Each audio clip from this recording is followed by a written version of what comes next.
So we'll see how well it works. But the goal of this panel was to give the community an opportunity to find out more about these, what I would consider some of our larger and flagship installations. So Narav, Jean-Yves, and Tom have all been managing installations that have a large number of users or a large number of petabytes. Large number of files. And I guess what I'd like to do just to get us started off is if each of the three of you could, I know you've talked just recently about this, but just recap how large your iRODS systems are in terms of number of users, files, petabytes, federated zones. Okay. Should I start? It's a little problem because our project stopped now, so it's not growing with 100% anymore, and so on. So it's waiting, but we have around, say, 2-3 petabytes of storage, and the most of them is put it in Dcache, store it in top of iRODS. And number of users, but there's several hundreds of them. And it's only one zone, but we have several others iRODS installation also, but this is only one zone. Okay, for CCI into P3, we are basically managing 10 petabytes, a little bit less than 10 petabytes of data. With iRODS, part of the data is on disk, as I said earlier, roughly 800 terabytes, and most of the storage is on tapes, which is the back end of the system. So it's managed by HPSS, so we are doing some migration where we have some interface between iRODS and our mass storage system.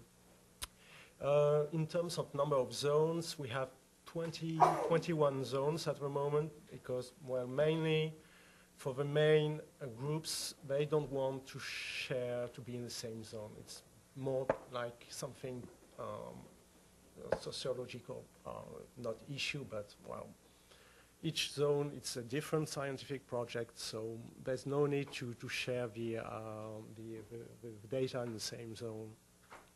And also, it allows us to be more flexible in terms of rules which are being written. So it makes the configuration a little bit easier. In terms of number of users, roughly 500 users, even though some of them are generic accounts, which are accounts which are usually have only read-only access, which means that, well, they cannot do that much, and so we have certainly more than 500 user accounts. The system is reachable from anywhere, and we can have up to 800,000 connections per day to the system.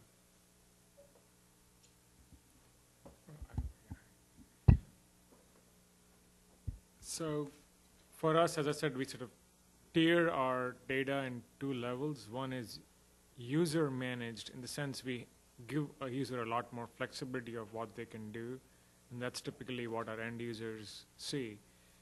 We made a very conscious choice of not hiding or taking anything away from the user. So what they see in a web application, what they see on the command line, or what they write with an API is seeing exactly the same thing. There's no switching around. So at the user level, there's about a petabyte that's in play, that's actively managed by the users. And then there is about the same amount that is system managed, where those could be pieces of data that our enterprise is using for doing our business. It could be a backup copy of something. So in reality, our users see about a petabyte of data that they bring in, they manage, they share. The big growth part is how metadata is managed for us. And we have, and Tony can correct me, I don't know, like 110 million, I forget the number of metadata attributes that were floating around in our millions of files. Do you remember, Tony? I know I'm putting on a... Okay, 93 million. That has to be managed, curated, searched, and indexed, and all the nice things that go with it. And that takes a bulk of what brings the responsiveness to our infrastructure. So whether you're searching for something, you're displaying something, or you want to show something, it's deriving a lot of that from that metadata. And as things are being run in our infrastructure, that metadata is being tracked. So even though a file is not changing a lot, the metadata that goes with it is constantly growing. And so the number of files may at some point stagnate, but the metadata almost never stops. It's growing for a given file. What is challenging for us is that our system, at this point, I want to say we have close to 15 or 16 resource servers just in one zone, which is our main sort of iPlant zone. And that keeps mushrooming because we are adding more and more either storage that is in the form of bricks. We are not just buying big monolithic storage because we saw a lot of value in these bricks with 200 terabytes that have their own network cards and are sort of a little independent system that if something went wrong, it didn't kill everyone. Few people complained. So that sort of is the risk mitigation strategy for us. And as Tom mentioned, in our case, we didn't have the luxury, but our resource servers are now floating around, and people who want to join our quote-unquote federation, they install a resource server, connect to our catalog server. So this is now spreading geographically where traversing networks and all the other things come into play. And so that sort of is a growth area and area of concern as well, because pure iRODS federation will not cut it the way we want to. We also have lots of custom rules that go into play, so always a growing collection of rules, because all the external applications, when they come together, they all have their own special rules, whether a large file, once it lands in our system, is registered with our image processing system, which then when a user goes, the images are tiled and registered and everything else, so they're not wasting time. So that has so much activity that any given time, if we have a hiccup, we have no idea how many people are going to get upset at us. And so now the metrics of our activity itself goes into, or is going to go into Elasticsearch. So when something goes wrong, we can search and say, yes, at this time, this was happening in our infrastructure, and there was a network outage somewhere in Texas. Chris is here now. And I'll say it's in Texas. And that's trickling down to us. Lastly, in terms of number of users, we have a lot of registered users. To me, that's not an important number. It's about 29,000, 27,000 in that range. We have about 5,000 users that actually make good use of the system. And out of those, I would say about 100 users are the ones that really keep us up at night, whether they're transferring, a few terabytes here and there. And our growth rate is anywhere from 2 to 4 terabytes every day by users bringing stuff from the desktop. So these are not large projects that we deal with, which are genome projects. A lot of the 1,000 and 3,000 genomes, they go through us. The workflows go through us. Those are not the ones that we worry about. It's the singletons that are bringing 2, 3 terabytes. So that sort of is our infrastructure. Thanks. I should mention that I want to make the panel open to questions from the audience. So if you have a question, now is a good time to raise your hand. Yes, please. Sorry. Let's do this. You may want to take the other one. Do we still have? Oh, yeah. Why don't we do that? Okay. You like to share? No problem. You all manage a large amount of data. When data needs to be recovered or moved to a different storage system, I imagine you want it to be in manageable portions. So what will you consider a manageable portion? Do you restrict like an iRODS resource to a certain amount of terabytes and then add on a new resource? How do you go about?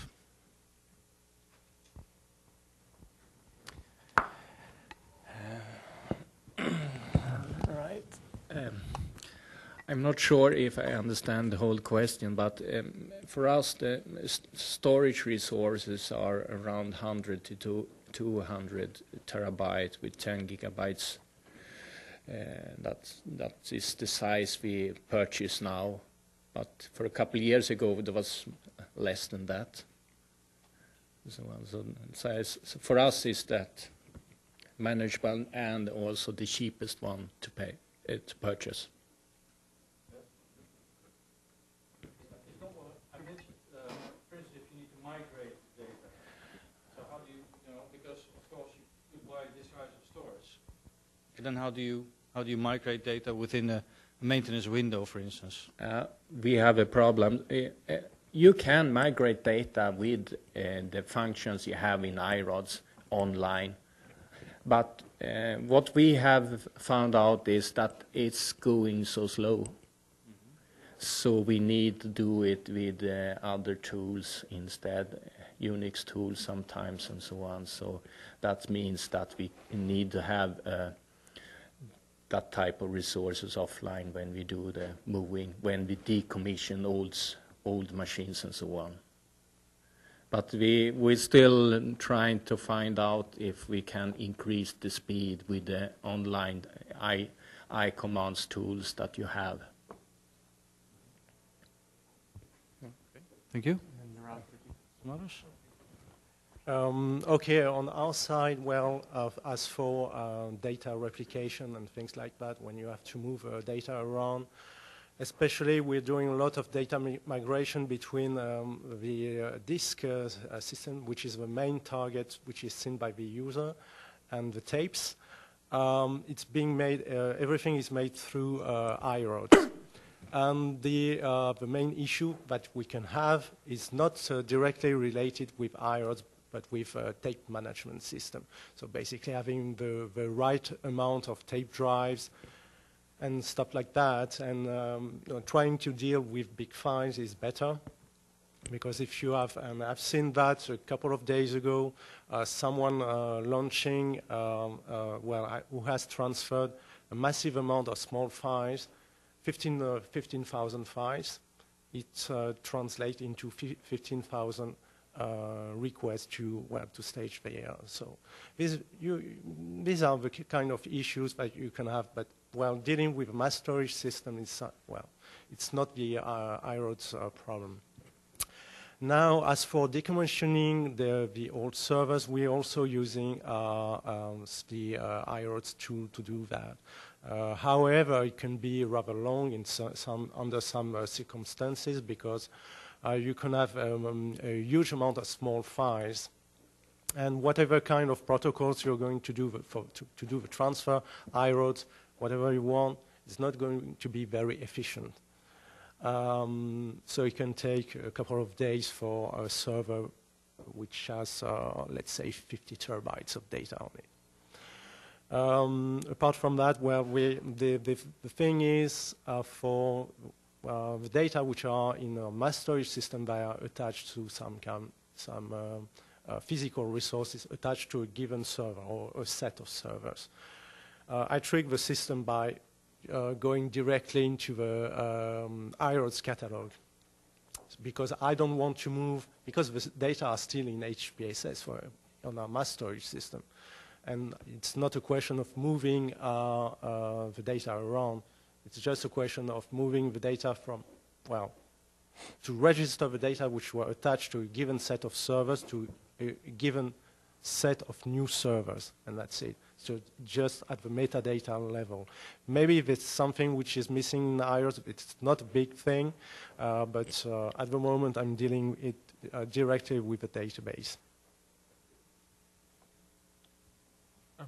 So for us, it is groups that want to bring in a lot of data. They want to sort of start with us, and they're sitting with 100, 200 terabytes, and that sort of is if it's sort of between 5 to 50 terabytes, and if they are at a research one or a good institution that has a decent network connection, it's usually transferred over the network.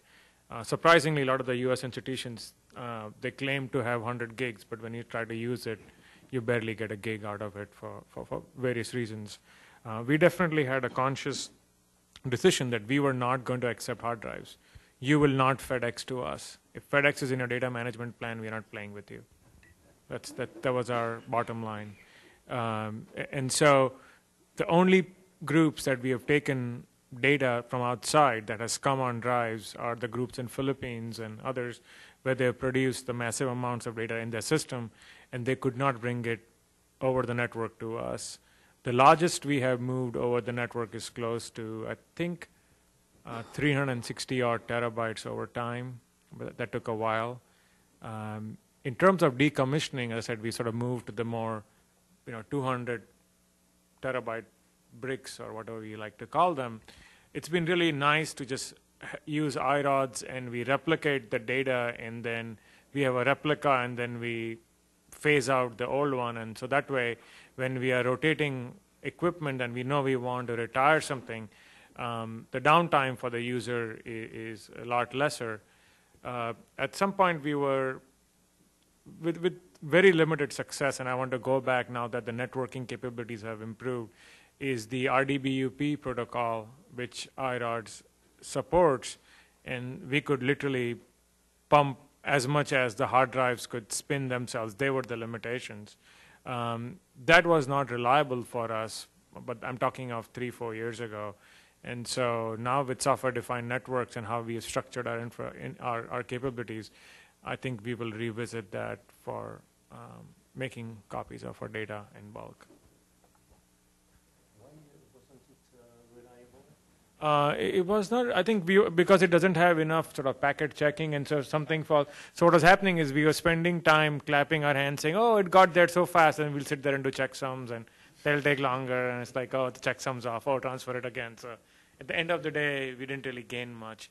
But because we were on a network that we had so many other things, now we can isolate that out and say, here is a non-routable IP for you, just on the other interface, pump out as much data as you can, and only the two machines are talking to each other over our switch. So.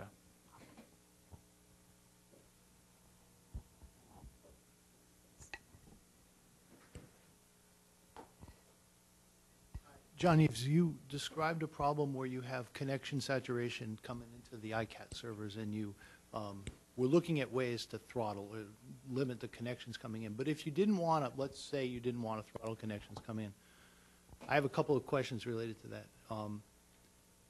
This is one, you said you had 23 zones, so that's one zone maybe that's having the connection problem?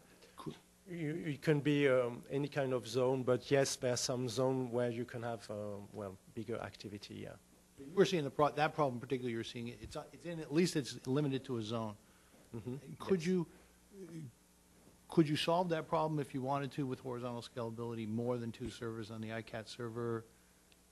Yes, that would be doable, but usually also the client's requests are scaling. We're still in the problem. It's a race. Yeah. Basically, you can provide more resources, but then at the end point, you're going to have more and more users. Mm-hmm. And it was also on the ICAT side. But on the data server side, we cannot replicate the data over and over to be able to provide them the files to the user in a decent time, because basically if you have a server with 20 terabytes, let's say 100 terabytes of disk space, and you have a massive amount of connections, you're going to saturate the network bandwidth before saturating the server, and also you're going to have maybe a lot of I/O waits. Mm-hmm. Hence, having a massive amount of clients is not going to help in that case, and you're going to be in a situation where it's going to be, everybody is going to be unhappy. Yeah. So there is a limit then. There's a finite limit. Yes, there's a final limit, and the final limit is really the hardware. If you have spin disk, if you have tapes, you can have many kind of limitation, and one way or the other, iRODS is scalable enough to exhaust the hardware that you have.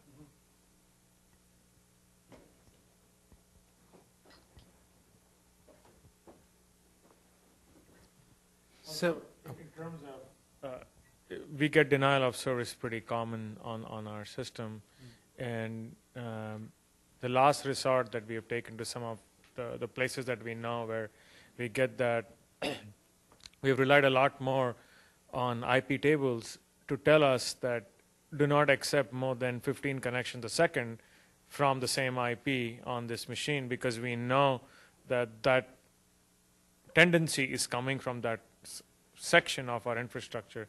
And so we are sort of dynamically looking at who is hammering us from where, and then adapting our infrastructure to block that.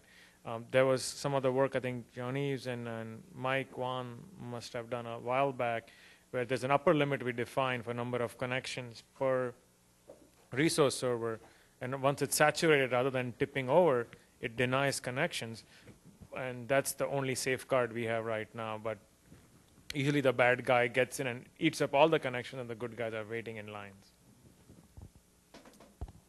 so along those lines, I guess what are some of the tools that you're using to monitor your system and troubleshoot problems with the network or the disk or the systems that are running iRODS?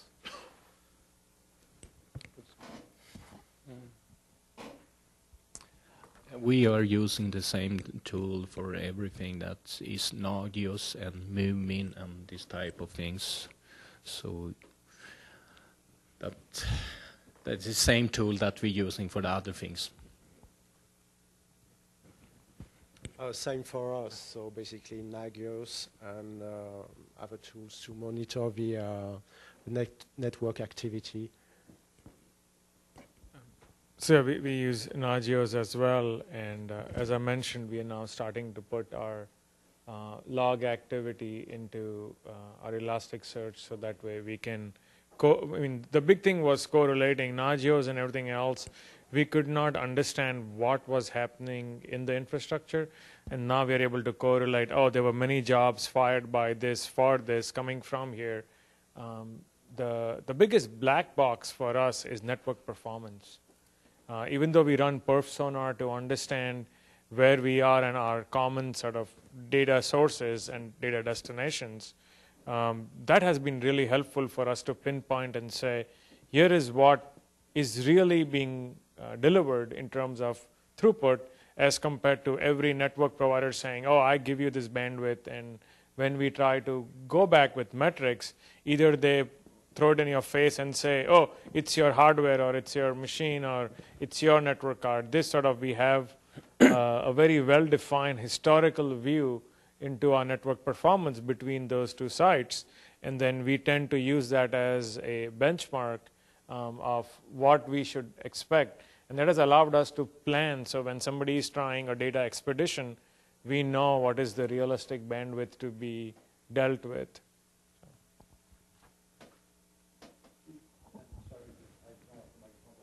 Do you write NRP rules to test the iRODS applications themselves, or are you just looking at the system variables and you're looking at the system availability, or are you looking at iRODS availability of the application? So we look at the availability across the board. So our analysis platforms, and even within iRODS, the database of how it's performing is hits and everything else. So we look at it sort of pretty much like a whole system. We were used to sort of looking at one thing and always chasing our own tails when things went wrong, taking a broader view, which always meant when things went wrong, it would be like 3 people sitting together and trying to decipher. And so now we feel we spend more time as a team, but the solution comes up faster, or else we always felt that, it's only my fault and nobody else's. This we can piece together a story much better. We do some Nagios plugin for check the iRODS services. So it's not every iRODS service, but many of them. So we have created some plugins. For Nagios, yes, we have some probes which are being used to log in onto a system, to write a small files and things like that in order to do some testing. The main issue is when you have a zone where you have a server on a remote site on which you don't have any administrative control. I think that's an issue at the moment, but it's more like a human problem rather than a technical problem. One important thing I forgot to mention is how to communicate that to your users. And so, you know, the typical thing nowadays is to have status.io page and the users go and see if there's an outage. But iRODS is such a complex system where what in iRODS is not functional, and how do you communicate to your users? So if you say, this resource server is unhappy, and then you will list out 25 resource servers, that user is freaked out. If you combine all of that and say, here's iRODS, and everything's happy, but that user is having a problem. And so I'm looking for ideas from what people do, but that sort of is the challenge for us, is how do you let the user know something is not, you know, working as we expect? And when it's such a complex system, there's no easy answer of, is your iRODS working 100%? Yes, it's 100% in Arizona, but 0% right now in Cold Spring Harbor Labs where we have a copy.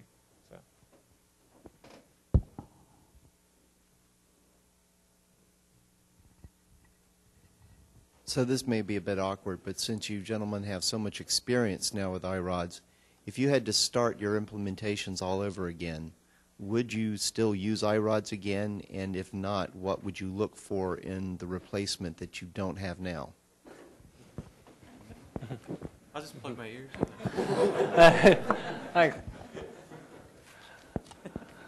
For my experience, I said something many times. We have problems with iRODS, but the truth, if we don't have anything that are better, and so on.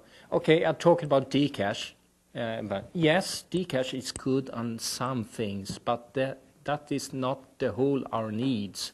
So there are still iRODS for us, and I don't see anything else in the near future. I'm an iRODS fanatic, so I'm not the right person to answer the question. At the moment, no, maybe there will be some things we have in our architecture that I would replace. It's a database. We are using Oracle, but well, we did that I think for good reasons. And I was really happy with this choice, but now I think with running with Postgres will be okay. So to save money, it's much better. But apart from that, yes, at the moment, looking, and I'm quite amazed that on the market you don't find products which can provide services like iRODS is able to provide. And it's good for iRODS, but I'm quite astonished that there's not rule engine is really something very, very cool.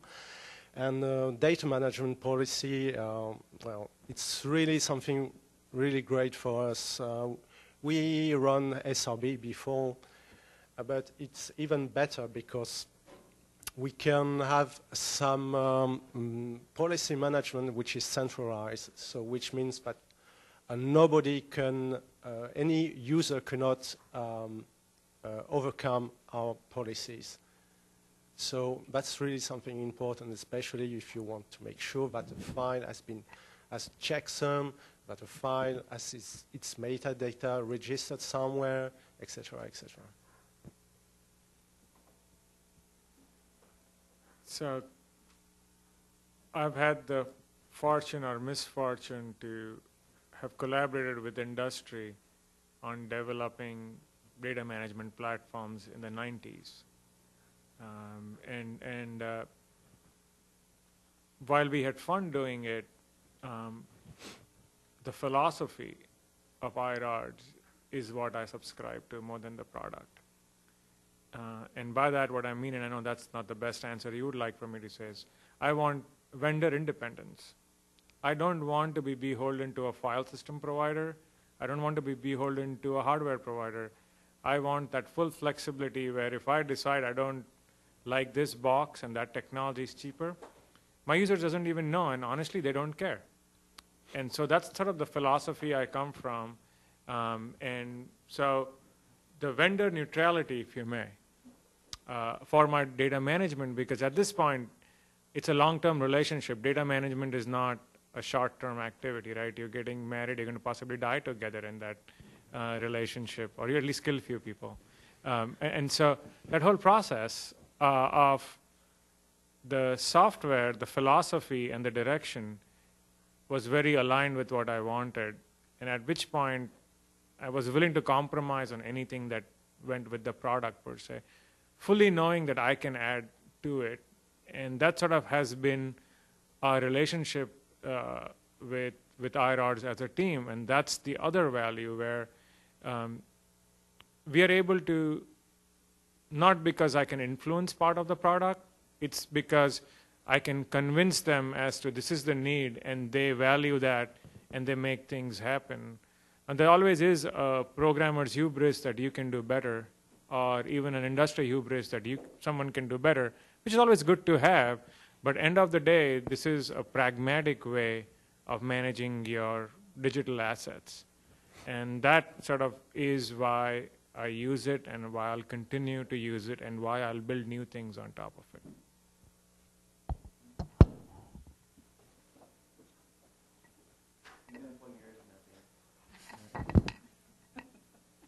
Sounded okay.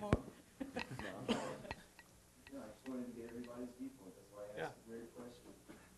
Well, I have another awkward question. So, I guess in your opinion, what has? Well, let me start with a good question, and then have the flip side of it. What has worked better than expected with iRODS, and then what has worked, worse than you had hoped it would?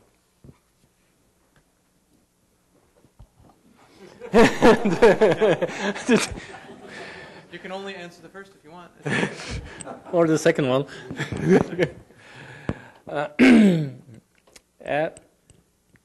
The user and friendly interface, it's working better. If we're comparing success rate, for example, I comparing with Dcache project, the success rate that people starting to using it is much higher than Dcache because it's much easier and so on.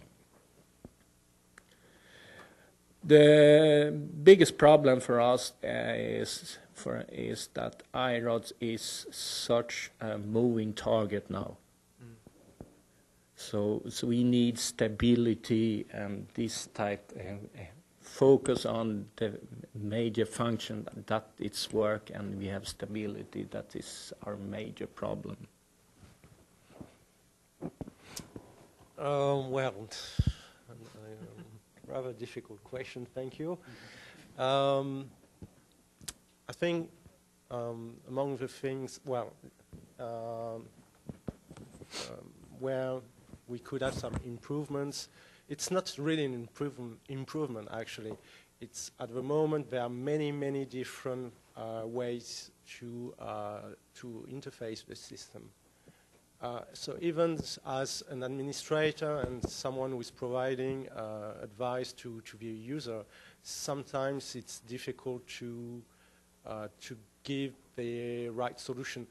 Let's say in GUIs, many people and even ourselves have developed GUIs, and it's at the moment, and it's not a problem directly with iRODS, but the way that people are interacting with the data. What's the best course? Is it to use some kind of homemade web interface, or use one of the tools which are provided by the iRODS user community or by the iRODS core team, who has also developed things? And at the moment, and plus the fact that you have things like on cloud and things like that, this is why earlier in the last few weeks I asked a question to the community about who is using on clouds on top of iRODS. Even myself, I'm a little bit lost in this ecosystem. So for the rest, as for the usage of iRODS, the things which work better than expected, I think it's for what we wanted, it works as expected. My little frustration is that, well, we're not always using all the capabilities that we could use with the system. Especially, it's about metadata, and we have still users who are using, well, putting metadata directly into collection names, as they used to do for years and years. It works well, but it's not enough. But, well, slowly they're moving into that direction, which is a good thing. So,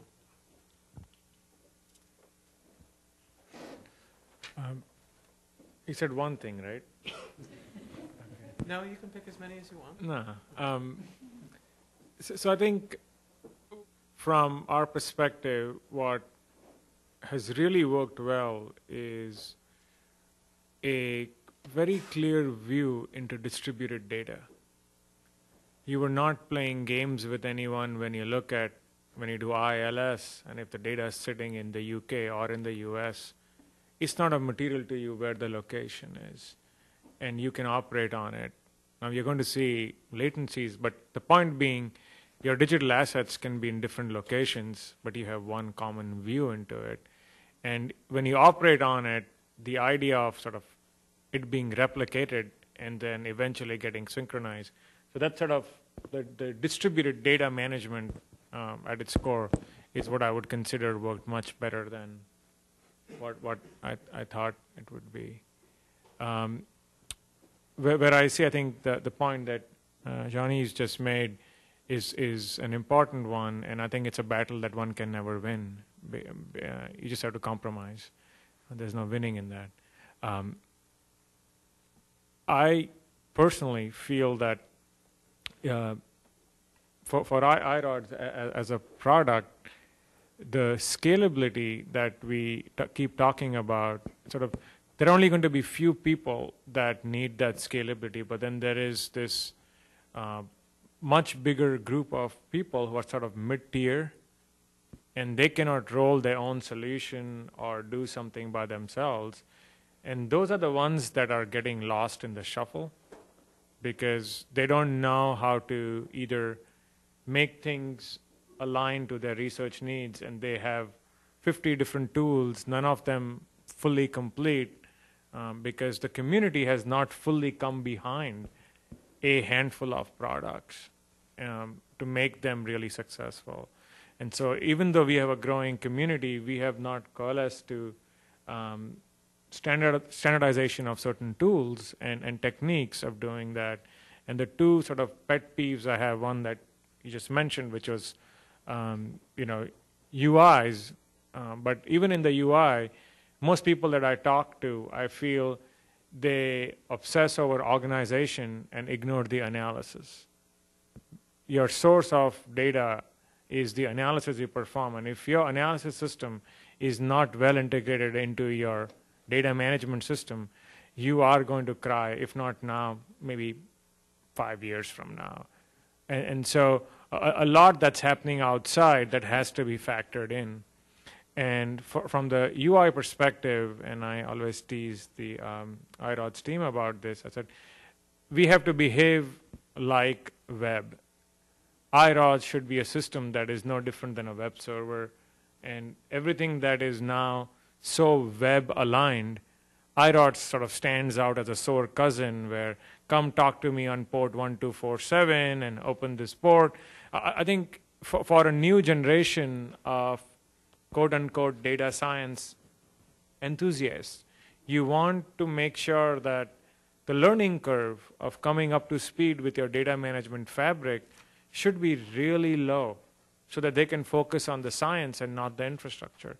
And to do that, we really have to bring this to almost be yet another internet appliance that's there. And you can talk to it using the tools that you know. They may not scale as well, but at least they get you started. So.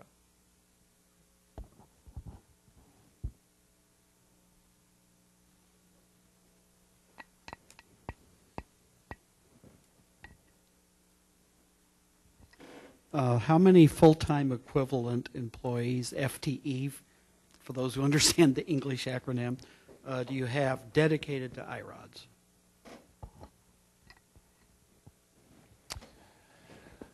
That's hard for us to say, but because the project shut down because of management.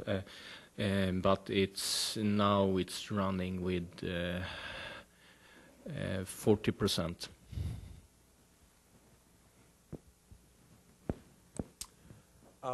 It's difficult to assess, but I think I would say a bit more than 1 FTE. But when I say more than 1 FTE, it counts the iRODS administration, plus database administration, and also user support, which is something really important. Guidance to the user, the consulting, user consulting. I think it's the main thing, and I want to thank, by the way, I want to thank my 2 colleagues who are here, who are really important to the system, because without them, it's not possible to have iRODS system being used. That's the key thing, because if you have someone or a group of an experiment, even with some knowledgeable people who wants to use iRODS, well, if they look at iRODS, they're not necessarily, they don't really know if it's really good for them, and they don't really have any clues about if it's the right tool or not. So we are there to provide them some consulting services. So 1 FTE covers DBA, admin, and support? Yes, 1 FTE, so yes, spread on several people, yeah, on our site. So. Again, I think you have to distinguish between operations and sort of that aspect, but Tony, who wears our data engineer hat, spends less than half his time on iRODS, and then on the system side, Edwin and Andy, Edwin being the director of our CI, we have less than half in person, so it's almost like we have less than 1 FTE that actually is responsible for our full iRODS infrastructure. And we don't treat iRODS as a full infrastructure by itself. I mean, an iRODS resource server is an iRODS resource server, and it's a Unix box, and the system team is aware of what goes with it. But I would say less than 1 FTE for people writing rules to people making sure that the box is up and configured. Yes. I talked about that 20% and so on, but if we talk about the total we are using in the national zones, that is when running the Dcache, running the support and this type of thing, because it's split between iRODS and so on, so that is 260%, 2.6 FTE with all the storage users, administrators. We have time for one final question. Or the countdown has begun. Let's give a thank you to our panelists today.